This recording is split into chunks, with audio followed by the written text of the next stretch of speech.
जय श्री कृष्णा, राधे राधे। आप सभी भक्तों का आपके अपने YouTube चैनल श्री कृष्ण देवानी में हार्दिक स्वागत है। आज के इस वीडियो में आप सुनेंगे भाद्रपद माह के कृष्ण पक्ष में आने वाली अजा एकादशी व्रत की कथा।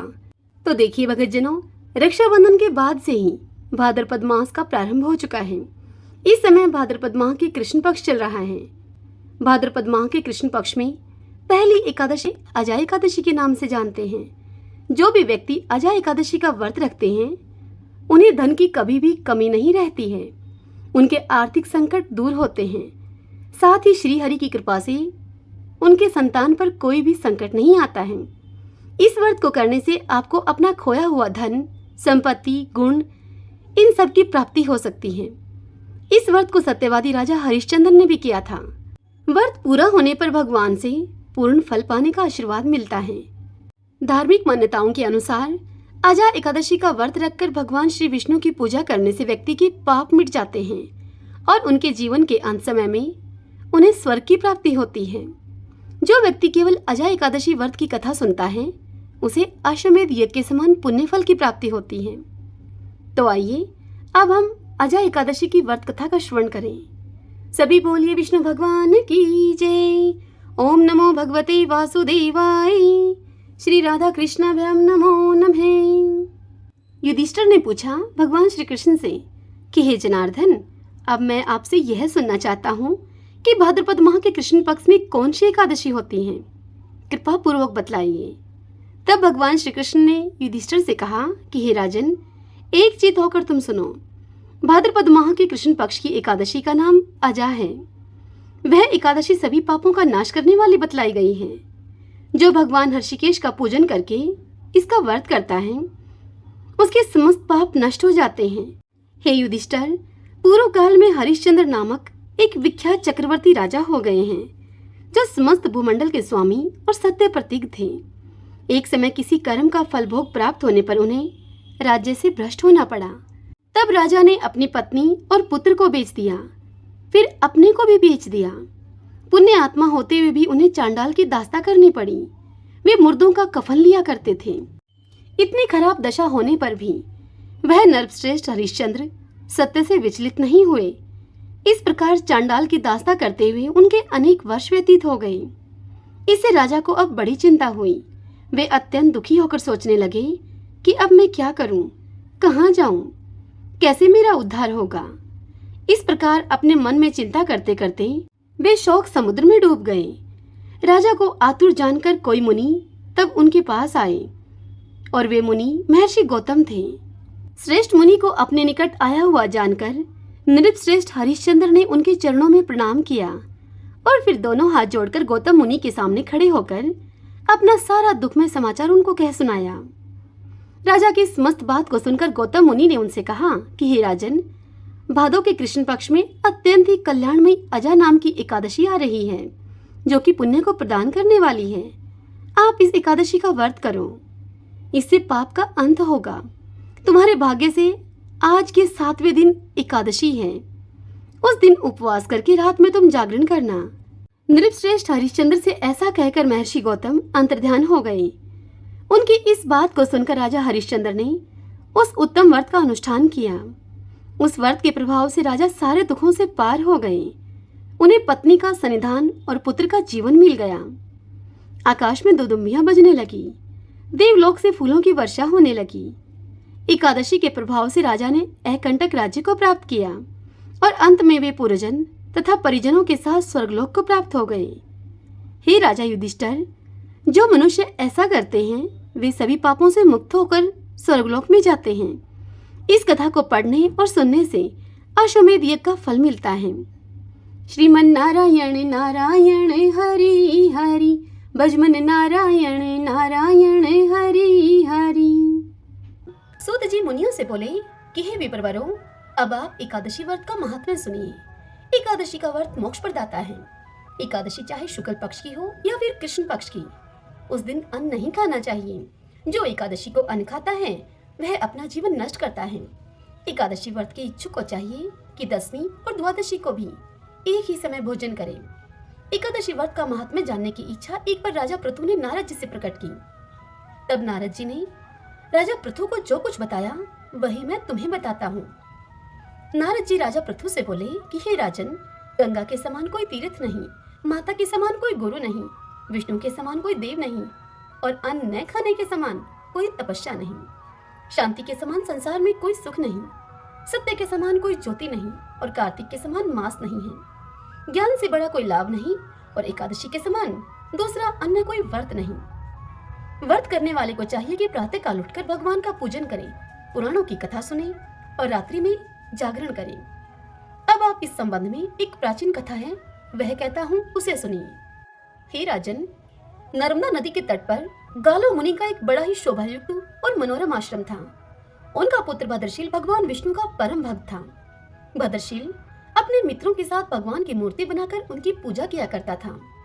उसके मित्र भी भगवान की पूजा करते थे। तत्पश्चात वह उन्हें उपदेश देता था कि वे एकादशी का व्रत भी करें। अपने पुत्र के उस चरित्र को देखकर एक बार गालो मुनि ने उससे स्नेहपूर्वक पूछा कि हे पुत्र, तुम हर समय भगवान विष्णु की पूजा अर्चना में लगे रहते हो तथा दूसरों को भी इसके लिए तुम प्रेरित करते हो। यह उपदेश तुम्हें किसने दिया? यह सुनकर भद्रशील ने सर्वप्रथम अपने पिता को नमन किया और फिर श्रद्धायुक्त होकर उससे कहा कि हे पिताश्री, मैं आपको अपने पूर्वजन्म का वृत्तांत बताता हूँ। मैं पूर्वजन्म में चंद्रवंश में धर्मकीर्ति नामक एक राजा था। मैंने दत्तात्रेय जी से शिक्षा ली थी। उस जन्म में मैंने 1000 वर्षों तक शासन किया, किंतु जीवन के उत्तरार्ध में दुर्भाग्यवश मैं बुरी संगत में पड़ गया। वेद मार्ग को छोड़कर मैं पाखंड के मार्ग पर चल पड़ा। जब मेरा आचरण बिगड़ा तो मेरी प्रजा का आचरण बिगड़ते भी देर न लगी। एक दिन की बात है, मैं शिकार खेलने के लिए वन में चला गया। उस दिन मैं भूखा प्यासा ही रहा। घूमते घूमते मैं नर्मदा नदी के तट पर आ पहुंचा। संयोगवश उस दिन एकादशी की तिथि थी। वहां अनेक वैष्णव भक्त भगवान का कीर्तन कर रहे थे। मैं भूखा प्यासा वहीं पर पड़ा रहा और रात्रि भर उनका कीर्तन सुनता रहा, क्योंकि भूख के कारण मुझे नींद तो आ न रही थी। इधर प्रातः होने पर उनका कीर्तन समाप्त हुआ और उधर मेरे प्राण निकल गए। यमदूत मुझे लेकर अब चित्रगुप्त जी के पास जा पहुंचे। चित्रगुप्त ने कहा कि मैंने बहुत सारे पाप किए हैं, किंतु एकादशी के व्रत के बाद चूंकि मेरे प्राण निकले हैं, इस कारण से मैं सभी पापों से मुक्त हो गया हूँ। यह सुनते ही स्वयं यमराज ने मुझे प्रणाम किया और फिर अपने दूतों को बताया कि एकादशी का व्रत करते हुए जिसके भी प्राण निकले हों, वह मनुष्य स्वर्ग का अधिकारी होता है। जो कोई अनजाने में भी एकादशी का व्रत करता है, उसके सभी पाप नष्ट हो जाते हैं। इसके बाद हे पिताश्री, मुझे एक सुंदर विमान में बैठाकर स्वर्ग भेज दिया गया। उसके बाद हजारों वर्षों तक इंद्रलोक और विष्णुलोक में निवास करने के बाद अब मैंने आपके यहाँ जन्म लिया है। नारद जी इतनी कथा सुनाकर राजा पृथु से कहते हैं कि हे राजन, एकादशी व्रत की महिमा तो अपार है। जो भी श्रद्धा भक्ति से इस कथा को पढ़ता है अथवा सुनता है, उसके समस्त पाप नष्ट हो जाते हैं और सब सुख भोग कर वह अंत काल में वैकुंठ का अधिकारी होता है। श्रीमन नारायण नारायण नारायण, श्रीमन नारायण नारायण नारायण। प्राचीन काल में एक लड़की का जन्म राक्षस कुल में हुआ, जिसका नाम वृंदा था। दैत्यराज कालनेमी जैसे राक्षस परिवार में पैदा होने के बाद भी वृंदा भगवान विष्णु की पूजा किया करती थी। जब वृंदा बड़ी हुई तो उसकी शादी जालंधर नामक दैत्य से हो गई। जालंधर काफी शक्तिशाली राक्षस था, जिसका जन्म भगवान शिव के तेज के कारण समुद्र से हुआ था। बलवान होने के कारण जालंधर को दैत्यों का राजा बनाया गया। वृंदा से शादी करने के बाद जालंधर की शक्ति और पराक्रम बढ़ता ही गया। उसे किसी भी तरह से हराना मुश्किल था। जालंधर के बढ़ते अहंकार और आतंक से सभी देवता परेशान थे। जालंधर की बढ़ती हुई ताकत के पीछे उसकी पत्नी वृंदा की विष्णु भक्ति और सतीत्व था।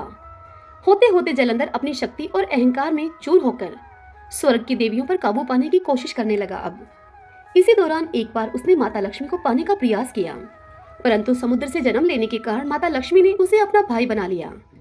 फिर उसकी नजर माता पार्वती पर गई और उन्हें पाने के लिए जालंधर ने मायाजाल रचा। अपने मायाजाल से जालंधर ने शिव का रूप धारण किया और माता पार्वती के करीब जाने की कोशिश करने लगा। उसी वक्त माँ पार्वती ने उसे पहचान लिया और जब तक जालंधर कुछ समझ पाता वो अदृश्य हो गई। जालंधर के इस दुर्व्यवहार से पार्वती जी को काफी गुस्सा आया और इस पूरी घटना के बारे में उन्होंने भगवान विष्णु को बताया। इधर जालंधर भगवान शिव से पार्वती जी को पाने के लिए कैलाश पर्वत पर युद्ध कर रहा था। तभी भगवान विष्णु ने जालंधर को सबक सिखाने की ठानी। सभी को पता था कि जालंधर अपनी पत्नी के पूजा पाठ और सतीत्व की वजह से ही आज ये हुआ है। ऐसे में भगवान विष्णु ने जालंधर को हराने के लिए उसकी पत्नी का पतिव्रत धर्म भंग करने के लिए मायावी चाल चली। भगवान विष्णु एक साधु का रूप धारण करके वृंदा से वन में मिलने के लिए गए। उनके साथ 2 मायावी राक्षस भी थे, जिन्हें देखते ही वृंदा डर गई। तभी भगवान विष्णु ने उन दोनों राक्षसों का वृंदा के सामने ही वध कर दिया। वृंदा यह देखकर समझ गई कि ये कोई आम व्यक्ति नहीं है। उसी पल वृंदा ने साधु से अपने पति के बारे में पूछा। साधु बने हुए भगवान विष्णु ने अपनी माया शक्ति से 2 बंदर प्रकट किए। दोनों बंदरों के हाथ में जालंधर का सिर और धड़ था। यह देखते ही वृंदा बेहोश हो गई। कुछ समय के बाद होश में आने पर वो साधु से अपने पति को दोबारा जिंदा करने की प्रार्थना करने लगी। वृंदा की विनती सुनकर उसकी आंखों के सामने ही साधु ने अपनी माया से जालंधर के कटे हुए शरीर के हिस्सों को जोड़ दिया और स्वयं उस शरीर में समा गए। वृंदा को जरा सा भी अंदाजा नहीं था कि उसके साथ ऐसा छल किया गया है। जालंधर का रूप धारण किए हुए विष्णु जी को वृंदा अपना पति समझकर रहने लगी। वृंदा के ऐसा करने से उसका सत्यत्व भंग हो गया, जिसके बाद जालंधर कैलाश पर्वत में युद्ध हार गया। जब वृंदा को यह सच पता चला तो उसने गुस्से में विष्णु भगवान को पत्थर बनने का श्राप दे दिया। इस घटना के बाद वृंदा स्वयं सती हो गई। जिस स्थान पर वह भस्म हुई वहां तुलसी का पौधा प्रकट हुआ। विष्णु भगवान वृंदा के पति भक्ति से प्रसन्न हुए और उन्होंने कहा कि हे वृंदा, तुम्हारी पति भक्ति देखने के बाद मुझे तुम प्रिय लगने लगी हो। अब सदैव तुम मेरे साथ तुलसी के रूप में रहोगी। तुम्हारे तुलसी रूप का जो भी व्यक्ति मेरे शालिग्राम के साथ विवाह कराएगा उसे 1000 गुना यश और पुण्य प्राप्त होगा। जिस भी मनुष्य के घर में तुलसी का वास होगा उस घर में कभी भी असमय यमदूत नहीं आएंगे। आगे भगवान ने कहा कि तुलसी के पौधे की पूजा करने वालों को गंगा और नर्मदा में स्नान करने के बराबर पुण्य प्राप्त होगा। संसार में चाहे कोई भी मनुष्य कितना भी दुष्ट क्यों न हो, कितने भी पाप क्यों न किए हों, मृत्यु के दौरान उसके मुख में तुलसी और गंगा जल अवश्य दिया जाएगा। इससे वह अपने पापों से मुक्त होकर वैकुंठ धाम को जाएगा। इसके अलावा जो व्यक्ति तुलसी और आंवले के पेड़ की छाया में पितरों का श्राद्ध करेगा उसके पितरों को मोक्ष मिलेगा। अभी बोलिए गौ माता की जय। महाराज दिलीप और देवराज इंद्र में गहरी मित्रता थी। देवराज इंद्र के बुलाने पर एक बार राजा दिलीप स्वर्ग गए। देव असुर संग्राम में देवराज ने महाराज दिलीप से सहायता मांगी। राजा दिलीप ने सहायता करने के लिए हामी भर दी और देवासुर युद्ध हुआ। युद्ध समाप्त होने पर स्वर्ग से लौटते समय मार्ग में कामधेनु मिली। तब राजा दिलीप ने पृथ्वी पर आने की आतुरता के कारण कामधेनु को देखा नहीं। कामधेनु को उन्होंने प्रणाम नहीं किया, न ही उनकी प्रदक्षिणा की। इस अपमान से रुष्ट होकर कामधेनु गाय ने राजा दिलीप को यह श्राप दे दिया कि मेरी संतान नंदिनी गाय यदि तुझ पर कृपा न करे तो फिर पुत्रहीन ही रहेगा। राजा को इस विषय में कुछ भी नहीं पता था, जिसके कारण राजा के कोई पुत्र नहीं हुआ और वे पुत्र न होने के कारण से स्वयं तथा महारानी और प्रजा के सभी लोग चिंतित रहने लगे और बड़े ही दुखी रहा करते थे। पुत्र प्राप्ति की इच्छा से महाराज दिलीप रानी के साथ कुलगुरु महर्षि वशिष्ठ के आश्रम पर पहुंचे। महर्षि सब कुछ समझ गए। महर्षि ने राजा से कहा कि यह गौ माता के अपमान के पाप का फल है, सो भी गौ की पुत्री नंदिनी गाय हमारे आश्रम पर विराजती है। महर्षि ने राजा को यह आदेश दिया कि कुछ काल के लिए आश्रम पर रुककर मेरी कामधेनु नंदिनी गाय की तुम सेवा करो। यह सुनकर महाराज दिलीप ने गुरु की आज्ञा को स्वीकार कर लिया। महारानी सुदक्षिणा अब प्रातःकाल उस गौ माता की भली भांति पूजा करती थी। आरती उतारकर नंदिनी को पति के संरक्षण में वन में चरने के लिए विदा करती। राजा दिलीप दिन भर छाया की भांति उस नंदिनी गाय का अनुगमन करते, उसके पीछे पीछे रहते, उसके ठहरने पर ठहरते, उसके चलने पर चलते, उसके बैठने पर राजा भी बैठ जाते और उसके जल पीने पर राजा भी जल पीते।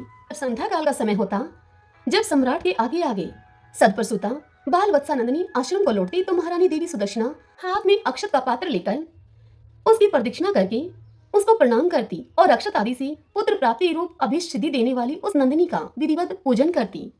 अपने बछड़े को यथेच पयपान कराने के बाद दो ली जाने वाली नंदिनी की रात्रि में दंपति पुनः परिचर्या करते। अपने हाथों से कोमल हरित शश्व कवल खिलाकर यानी कि हरी घास खिलाकर उसको तृप्त करते और नंदिनी गाय के विश्राम करने पर वह स्वयं भी विश्राम करते, शयन के लिए जाते। इस तरह उसकी परिचर्या करते करते अब 21 दिन बीत गए। तब एक दिन की बात है, राजा दिलीप वन में नंदिनी का अनुराग करते हुए महाराज दिलीप की दृष्टि क्षण भर के लिए अरण्य की प्राकृतिक सुंदरता में अटक गई कि तभी उन्हें नंदिनी का आर्तनाद सुनाई दिया। वह नंदिनी गाय एक भयानक सिंह के पंजों में फंसकर चटपटा रही थी। उन्होंने आक्रामक सिंह को मारने के लिए अपने तरकश से तीर निकालना चाहा, किंतु उनका हाथ जड़वत निश्चेष्ट होकर वहीं पर अटक गया। वे चित्र लिखे से वहां पर खड़े रह गए और भीतर ही भीतर वह चटपटाने लगे। तभी मनुष्य की वाणी में सिंह बोल उठा कि हे राजन दिलीप, तुम्हारे शस्त्र संधान का श्रम उसी तरह से व्यर्थ है जैसे कि वृक्षों को उखाड़ देने वाला प्रभंजन पर्वत से टकराकर व्यर्थ हो जाता है। राजन, मैं भगवान शिव के गण निकुंभ का मित्र कुंभोदर हूँ। मुझे भगवान शिव ने सिंहवृत्ति देकर हाथी आदि से इस वन के देवदारुओं की रक्षा का भार सौंपा है। इस समय जो भी जीव सर्वप्रथम मेरी दृष्टि के पथ पे आ जाता है वह मेरा भक्ष्य बन जाता है। इस गाय ने इस संरक्षित वन में प्रवेश करने की अनाधिकार चेष्टा की है और मेरे भोजन की वेला में यह मेरे सम्मुख आई है, अतः मैं इसे खाकर अपनी क्षुधा शांत करूंगा। तुम लज्जा और गलानी को छोड़कर वापस लौट जाओ। किंतु राजा दिलीप कैसे लौट जाएं? पर दुख कातर दिलीप भय और व्यथा से चटपटाती हुई, नेत्रों से अविरल आंसू बहाती हुई नंदिनी को देखकर और उस संध्या काल में अपनी मां की उत्कंठा से प्रतीक्षा करने वाले उसके दूध मुहे बछड़े का स्मरण करके करुणा विगलित हो गई। नंदिनी का मातृत्व उन्हें अपने जीवन में कहीं अधिक मूल्यवान जान पड़ा और उन्होंने सिंह से प्रार्थना की कि वह उनके शरीर को खाकर अपनी भूख को मिटा ले और बाल वत्सा नंदिनी को छोड़ दे। सिंह ने राजा के इस अद्भुत प्रस्ताव का उपहास करते हुए कहा कि हे राजन, तुम चक्रवर्ती सम्राट हो, गुरु को नंदिनी के बदले में करोड़ों दुधारू गवें देकर तुम प्रसन्न कर सकते हो। हे राजन, अभी तुम युवा हो, इस तुच्छ प्राणी के लिए अपने स्वस्थ सुंदर शरीर और यौवन की अवहेलना क्यों कर रहे हो? क्यों अपनी जान की बाजी इस गाय के लिए लगाने में जुटे हो? क्या तुम्हारा प्राणियों पर दया करने का ऐसा व्रत ही है? तो भी आज यदि इस गाय के बदले में मैं तुम्हें खा लूंगा तो तुम्हारे मर जाने पर केवल इसकी ही विपत्तियों से रक्षा हो सकेगी, और यदि मैंने इस गाय को खा लिया और तुम जीवित रहे तो पिता की भांति संपूर्ण प्रजा का तुम निरंतर आने वाली विपत्तियों से तुम रक्षा करते रहोगे। राजन, स्वर्ग की प्राप्ति के लिए तप त्याग करके शरीर को कष्ट देना तुम जैसे अमित ऐश्वर्यशालियों के लिए निरर्थक है। स्वर्ग, अरे यह तो इस पृथ्वी पर ही है। जिस मनुष्य को वैभव विलास के सभी साधन उपलब्ध हैं, वह तो समझो स्वर्ग में ही रह रहा है। स्वर्ग का काल्पनिक आकर्षण तो मात्र विपन्नों के लिए ही है, संपन्नों के लिए नहीं है। इस तरह से सिंह ने राजा को भ्रमित करने का बहुत प्रयत्न किया। भगवान शंकर के उस अनुचर सिंह की बात को सुनकर अत्यंत दयालु महाराज दिलीप ने उसके द्वारा आक्रांत नंदिनी को देखा, जो कि अश्रुपूरित कातर नेत्रों से उनकी ओर लगातार देख रही थी और अपने प्राण रक्षा की याचना कर रही थी उनसे।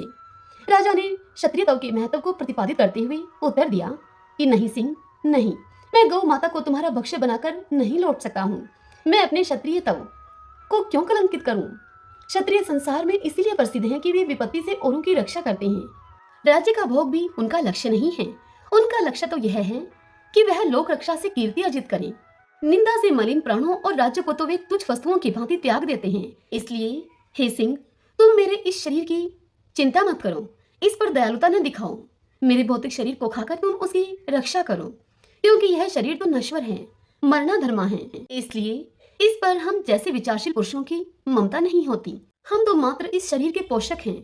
मेरा यह मांस का शरीर न भी रहेगा, परंतु गौ रक्षा से मेरा यश शरीर सुरक्षित रहेगा। संसार यही कहेगा कि गौ माता की रक्षा के लिए एक सूर्यवंशी राजा ने अपने प्राणों की आहुति दे दी। एक चक्रवर्ती सम्राट के प्राणों से भी अधिक मूल्यवान एक गाय है। राजा दिलीप की समग्र बात सुनकर सिंह ने कहा, हे राजन, अगर आप अपना शरीर मेरा आहार बनाना ही चाहते हैं तो ठीक है। सिंह के इस प्रकार स्वीकृति दे देने पर राज ऋषि दिलीप ने शास्त्रों को फेंक दिया और उसके आगे अपना शरीर मांसपिंड की तरह खाने के लिए डाल दिया, और वे सिंह के आगे सिर झुकाए हुए आक्रमण की प्रतीक्षा करने लगे। तभी आकाश से विद्याधर राजा दिलीप पर पुष्पों की वर्षा करने लगे। तब नंदिनी गौ ने कहा, हे राजा दिलीप, हे पुत्र, उठो। यह मधुर दिव्य वाणी को सुनकर राजा को महान आश्चर्य हुआ और उन्होंने वात्सल्यमयी जननी की तरह अपने स्तनों से दूध बहाती हुई नंदिनी गौ को देखा, किंतु वह सिंह उनको दिखलाई नहीं दिया कहीं। आश्चर्यचकित राजा दिलीप से नंदिनी गौ ने कहा कि हे सत्पुरुष, तुम्हारी परीक्षा लेने के लिए मैंने ही सिंह की माया की सृष्टि की थी। महर्षि वशिष्ठ के प्रभाव से यमराज भी मुझ पर प्रहार नहीं कर सकता, तो सिंह आदि की तो क्या शक्ति है मुझ पर प्रहार करने की। मैं तुम्हारी गुरु भक्ति से और मेरे प्रति प्रदर्शित दया भाव से अत्यंत प्रसन्न हूँ। तुम वर मांगो। तुम मुझे दूध देने वाली मामूली गाय मत समझो, अपितु संपूर्ण कामनाएं पूरी करने वाली कामधेनु जानो। यह सुनकर राजा ने अपने दोनों हाथ जोड़कर वंश चलाने वाले अनंत कीर्ति पुत्र की याचना की। तब नंदिनी ने तथास्तु कहा। उन्होंने कहा कि राजन, मैं आपकी गौ भक्ति से अत्यधिक प्रसन्न हूँ। मेरे स्तनों से दूध निकल रहा है, उसे पत्ते के दोने में धोकर पी लेने की आज्ञा गौ माता ने राजा को दी और कहा, हे राजा दिलीप, तुम्हें अनंत प्रतापी पुत्र की प्राप्ति होगी। राजा ने निवेदन किया कि माँ, बछड़े के पीने तथा होम आदि अनुष्ठान के बाद बचे हुए तुम्हारे दूध को मैं पी सकता हूँ क्या? दूध पर पहला अधिकार तो बछड़े का है और द्वितीय अधिकार गुरुजी का है। राजा के धैर्य ने नंदिनी गाय के हृदय को जीत लिया। वह प्रसन्न मना कामधेनु राजा के आगे आगे आश्रम को लौट आई। तदंतर राजा ने बछड़े के पीने तथा अग्निहोत्र से बचे हुए दूध का महर्षि की आज्ञा पाकर पान किया। फलतः वे रघु जैसे महान यशस्वी पुत्र से पुत्रवान हुए और इसी वंश में गौ भक्ति के प्रताप से स्वयं भगवान श्री राम ने अवतार ग्रहण किया। सभी बोलिए गाय माता की जय। जय सिया राम। श्रीमन नारायण नारायण हरि हरि, भजमन नारायण नारायण हरि हरि। अब हम श्री विष्णु सहस्रनाम स्तोत्र का पाठ करेंगे।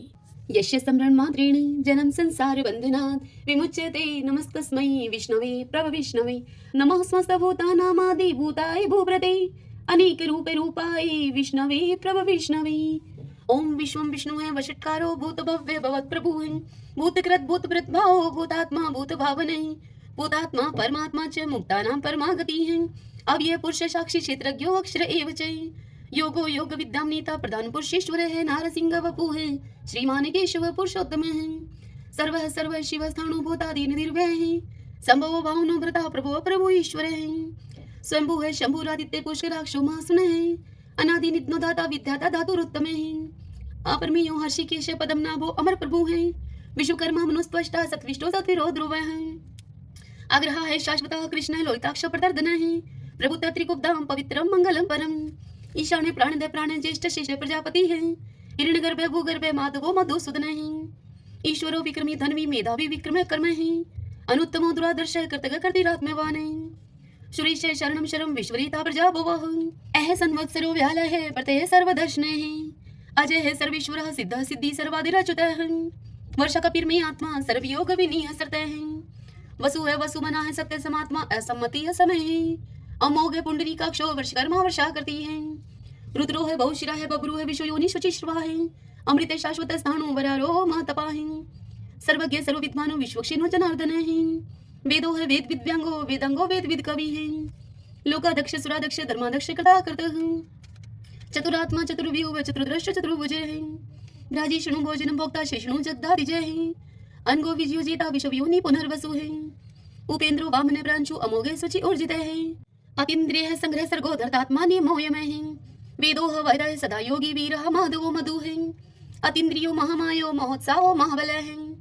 महाबुद्धि महावीर्यो महाशक्ति महादुति है, अनिर्देश्य वपु है श्रीमान अमे आत्मा महाद्रीद्रक है। महेश्वासो महिव्रता श्रीनिवास सदाम गति है, अनिरुद्ध सुरानंदो गोविंदो गोविंदाम पति है।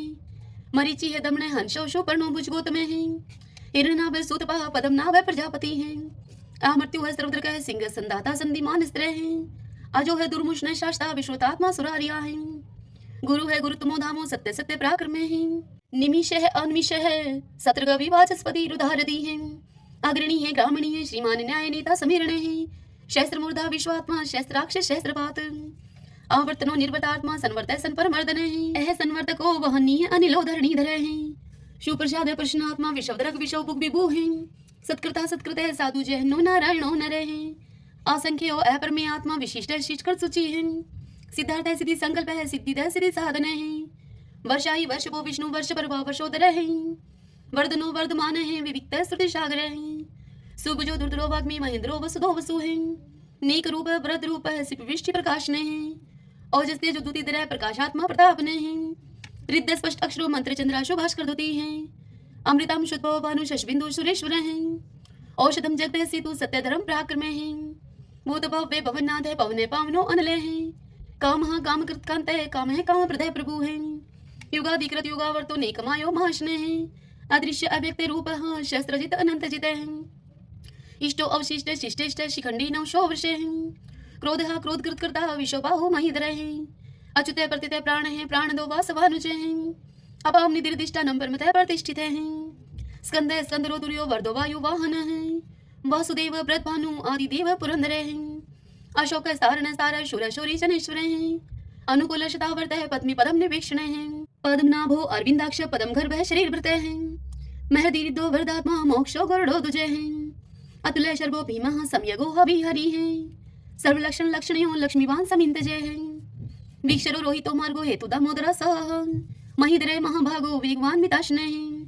उद्भव शोभनो देव श्रीगर्भ परमेश्वर है, कर्णम कारणम कर्ता विकर्ता गहनो गुवेः व्यवसायो व्यवस्थाने संस्थाने स्थान दो ध्रुव प्रार्दीप्रम स्पष्ट चतुष्ट पुष्ट शुभेक्षणः रामो विरामो वीरजो मार्गो नेवन्यो अन्यः वीर शक्तिमतं श्रेष्ठो धर्मोदरम विदुत्तमः वैकुंठे पुरुषे प्राणे प्राणदे प्रणवै प्रथुः हिरण्यगर्भे शत्रुघ्नो व्याप्तो वायुर्दोक्षजः ऋतुः सुदर्शन काल परमेष्टि परिग्रह उग्र संवत्सरो दक्षो विश्रमो विशो दक्षिणः विस्तार स्थावस्थाणु परमाणं बीजं व्ययम् अर्थो अनर्थो महाकोशो महाभोगो महाधनः अनिर्विणय सत्विष्टः अभूः धर्मयूपो महामखः नक्षत्र नेमि नक्षत्री शमय शामय शमीहनः यज्ञ इज्य महीजे चे कर्तुस्त्रम स्ताम गतिः सर्वदर्शी विमुक्तात्मा सर्वज्ञो ज्ञानम उत्तमम् सुवर्तः सुमुख सूक्ष्म सुघोष सुखदय सुहृदय मनोहरो जीत क्रोधो वीरबाहु विधारणः स्वप्ने सर्वशो व्यापी नेकात्मानेक क्रम करत वत्सलो वत्सलो वत्सी तरतन गर्भधनेश्वरः धर्म गोप धर्म कृत धर्मी शत अशत शरम अक्षरम अविज्ञाता शस्त्रांशु विधाता कृत लक्षणः गौपस्तीने मी सत्वस्त सिंहो भूत महेश्वरः आदिदेवो महादेव देवशो देव भृत गुरुः उत्तरो गोपतिर गोप्ता ज्ञान गम्य पुरातनः शरीर भूत भृत भुक्ता कपिंद्रो पुरी दक्षिणः सोमको अमृतपः सोमः पुरुषित पुरुषोत्तमः विनियुजे सत्यसंधो दशरथ सत्वतां पतिः जीवो अविनिता साक्षी मुकुंदो अमित विक्रमः अंबो निदिर्णन्तात्मा मोदधिशयो अनंतकः अजय महारे स्वभाव जिता मित्र प्रमोदनः आनंदो नंदनो नंद सत्यधर्मा त्रिविक्रमः महर्षि कपिलाचार्य कर्तघमेदनी पतिः त्रिपद त्रिदशा अध्यक्षो माष्ट्रं कृतांत करते हैं महावराहो गोविंदे सुषेणे कनकांगदी गुह गभीरोगे नो गुप्त चक्र गदाधरे वेदाः स्वंगो अजिते कृष्णो दृढ़ संकर्षणे अचते वर्णो वारणो वृक्ष पुष्कराक्षो महामनाः भगवाने भगानंदी वनमाली हलायुदे आदित्यो ज्योतिरादित्य शैषणो गति समः शुधन्वा खंड परशु है दारुणो द्रविण प्रदे द्विस्वर्ग सर्वदृग व्यासो वाचस्पति योनिजे त्रिशामा श्याम गय श्याम निर्वाणम भेषजम विष्के संन्यास कृष्ण शांत निष्ठा शांति प्रायणम शुभांगम शांति दस दृष्टा कुमुदय कुवलेशयः गोहति गोपति गोप्ता वृषभाक्षो वृषप्रिय एनिवर्ति निर्वर्तात्मा संक्षिप्ता श्रीमकार शिव श्रीवत्स्वक्षा श्रीवास श्रीपति श्रीमतांबर श्रीदह श्रीश श्रीनिवास श्रीनिधि श्री विभावन श्रीदह श्रीकर श्रेय श्रीमान लोकत्रयाश्रय स्वक्ष स्वंगशानंदो नंदिर ज्योतिर्गणेश्वर विजितात्मा विधेयात्मा सत्कीर्ति छिन संशय उदृण सर्वत चक्षु अनिश शाश्वत अस्त्र भूषयो भूषणो भूत विशोक शोक नाशन अर्चिस्मान अर्चित कुंभ विशुद्धात्मा विशोधन अनिरुद्धो अप्रतिरथ प्रद्युम्नो अमित विक्रम कालने मीनिहा वीर शौरी शूर्जनेश्वर त्रिलोकात्मा त्रिलोकेश केशव केशिहारी कामदेव कामपाल कामिकांत कृतागम अनिर्देश बपु विष्णु वीरो अनंतो धनंजय ब्राह्मणियो ब्रह्माग्रत ब्रह्मा ब्रह्म ब्रह्मा विवर्धने ब्रह्माविद ब्राह्मणो ब्रह्मी ब्रह्माग्यो ब्राह्मण प्रिय महाकर्मो महाकर्मा महातेजा महोरगे महाक्रतु महायज्वा महायगो महावीर सत्वय स्तौ प्रिय स्तोत्रम स्तोतरण प्रिय पूर्ण पुरिता पुण्य पुण्य की भी अनामय है मनोजव तीरथ करो वसुरिता वसुप्रदय वसुप्रदो वासुदेवो वसु है वसु मनाहावी है सद्गति है सत्कृति है सत्ता सद्बुद्धि सत्य प्रायणे सूरसेनो यदुश्रेष्ठ सन्निवास स्वयामुने भूतावासो वासुदेव सर्वासु निलयो अनिलय दृपः दृप्तो दृप्तो दुर्दुरो अपराजित विश्वमूर्ति महामूर्ति द्वितमूर्ति अमूर्तिमान अनेक मूर्ति अव्यक्त है शतमूर्ति शतानन एकोनेक स्वः किमित तत्पद अनुत्तमम् लोकबंधु लोकनाथो माधवो भक्तवत्सल स्वर्णवर्णो हिमांगो व्रांग चंदनांगदी वीरः विश्वशून्यो गर्ताशी अचल चल एमानी मान दो मानो लोक स्वामी त्रिलोकद्रक सुमेधा मेध जोधन्य सत्यमेधा धराधर तेजो वृषो दुतिधर सर्वशस्त्र प्रतांबर प्रग्रो निग्रो व्यग्रो नेक श्रृंगो गदागर्ज चतुर्मूर्ति चतुर्बाहु चतुर्व्यूह चतुर्गति चतुर आत्मा चतुर्भाव चतुर्वेद विद एकपात समावर्तो अनिर्वर्तात्मा दुर्जो दुर्ति कर्म दुर्लभो दुर्गमो दुर्गो दुरावासो दुरारिया शुभंगो लोक सारंग सुतंतु सुतंतु वर्धन इंद्रकर्मा महाकर्मा कृतकर्मा कृतागम उद्भवो सुंदरो सुंदो रत्ननाभ सुलोचन अर्को वाशन श्रृंगी जयंत सर विजयी है स्वर्ण बिंदु अक्षोभ सर्वागी सुरेश्वर महाहतो महागतो महाभूतो महानिधि कुंदय कुंदरय कुंदय पर्जने पावनो अनिल अमृताशो अमृतोपु सर्वज्ञ सर्वतो मुखे शूलुभ शुभर्त सिद्ध शत्रुज शत्रुतापन नेक्रोत उदंबरो अशुत चाणुरांत निशोधन शस्त्रार्थी सप्तजीव सप्तदा सप्तवाहन अमूर्ति अनगे अचिंत्य भय करत भय नाशने अणुः व्रतः कृश स्थूल गुणवृत निर्गुणे महाने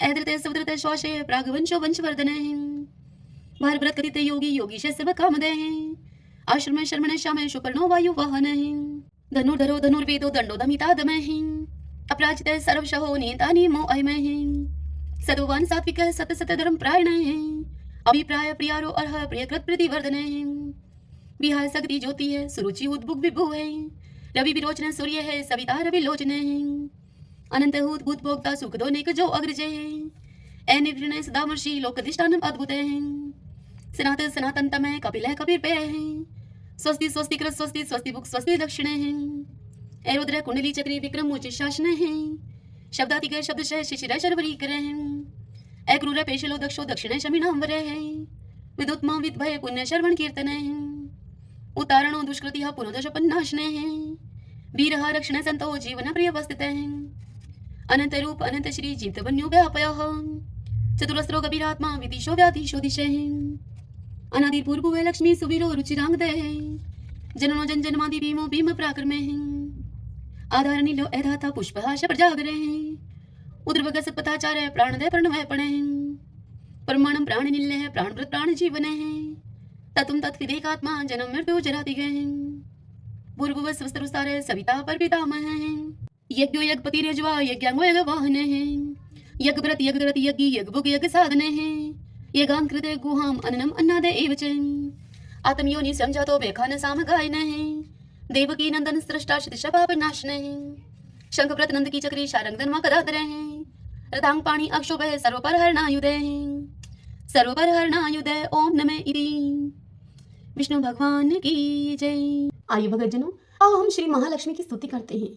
महादेवी महालक्ष्मी नमस्ते तुम विष्णु प्रिय शक्तिदायी महालक्ष्मी नमस्ते दुख भंजनी श्रेय प्राप्ति निमित्ताय महालक्ष्मी नमामहं पतितो दधारिणी देवी नमामहं पुनः पुनः वेदां स्वं संस्तुतिवन्ति हि शस्त्राणि च मुहुर्मुहुः देवं स्वं प्रणवन्तये लक्ष्मी देवी नमस्तुते नमस्ते महालक्ष्मी नमस्ते भवभंजनी मुक्ति मुक्ति न लभ्यते महादेवी ते कृपा विना सुख सौभाग्यं न प्राप्नोति पत्रलक्ष्मी न विद्यते न तत्फलं समाप्नोति महालक्ष्मी नमामहं देहि सौभाग्यम् आरोग्यं देहि मे परमं सुखं नमस्ते आदिशक्ति त्वं नमस्ते भंजनी विदेहि देवी कल्याणं विदेहि परमां श्रीं विद्यावन्तं यशवन्तं लक्ष्मवन्तं जनं कुरु अचिन्त्य रूप चरिते सर्वशत्रु विनाशिनी नमस्ते तु महामाया सर्वसुख प्रदायिनी नमामयं महालक्ष्मी नमामयं सुरेश्वरी नमामयं जगधात्री नमामयं परमेश्वरी।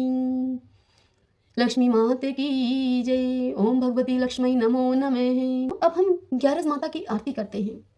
ओम जय एकादशी माता मैया जय एकादशी माता विष्णु पूजा व्रत को धारण कर शक्ति मुक्ति पाता। ओम जय एकादशी माता तेरे नाम गिनाऊं देवी भक्ति प्रदान करनी घन गौरव की देनी माता शास्त्रों में भरनी। ओम जय एकादशी माता मार्ग शीर्ष के कृष्ण पक्ष की विश्वतारिणी जनमी मैया विश्वतारिणी जनमी शुक्ल पक्ष में हुई मोक्षदा मुक्तिदाता बनी आई। ओम जय एकादशी माता पौष के कृष्ण पक्ष की सफला नामक है शुक्ल पक्ष में हुई पुत्रदा आनंद अधिक रहे। ओम जय एकादशी माता नाम षष्ठीला माघ मास में कृष्ण पक्ष आवे शुक्ल पक्ष में जया कावे विजय सदा पावे। ओम जय एकादशी माता विजया फागुन कृष्ण पक्ष में शुक्ला आमल की पाप मोचनी कृष्ण पक्ष में चैत्र महाबली की। ओम जय एकादशी माता चैत्र शुक्ल में नाम कामदं धन देने वाली नाम भरुतनी कृष्ण पक्ष में वैशाख महावाली। ओम जय एकादशी माता शुक्ल पक्ष में होए मोहिनी अपराजेष्ठ कृष्ण पक्षी नाम निर्जला सब सुख करनी शुक्ल पक्ष रखी। ओम जय एकादशी माता योगिनी नाम आषाढ़ में जानो कृष्ण पक्ष करनी देवशनि नाम कहायो मैया शुक्ल पक्ष धरणी। ओम जय एकादशी माता कामिका श्रावण मास में आवे कृष्ण पक्ष कहिए श्रावण शुक्ला होए पवित्र आनंद से रहिए। ओम जय एकादशी माता। आजा भाद्रपद कृष्ण पक्ष की परिवर्तन शुक्ला, इंदिरा अश्विन कृष्ण पक्ष में भवसागर निकला। ओम जय एकादशी माता। पापान कुशाय शुक्ल पक्ष में आप हरनिहारी, रमा मास कार्तिक में आवे सुखदायक भारी। ओम जय एकादशी माता। देव उठनी शुक्ल पक्ष की दुख नाशक मैया, पावन मास में करूं मैं विनती पार करो नैया। ओम जय एकादशी माता। परमा कृष्ण पक्ष में होती जन मंगल करनी, शुक्ल मास में होए पद्मनी दुख दारिद्र हरणी। ओम जय एकादशी माता। जो कोई आरती एकादशी की भक्ति सहित गावे, जन गुरु दीता स्वर्ग का वासा निश्चय वह पावे। ओम जय एकादशी माता। ओम जय एकादशी माता। ओम जय एकादशी माता। सभी बोलिए एकादशी माता की जय। श्री लक्ष्मी नारायण भगवान की जय। ग्यारस माता की जय।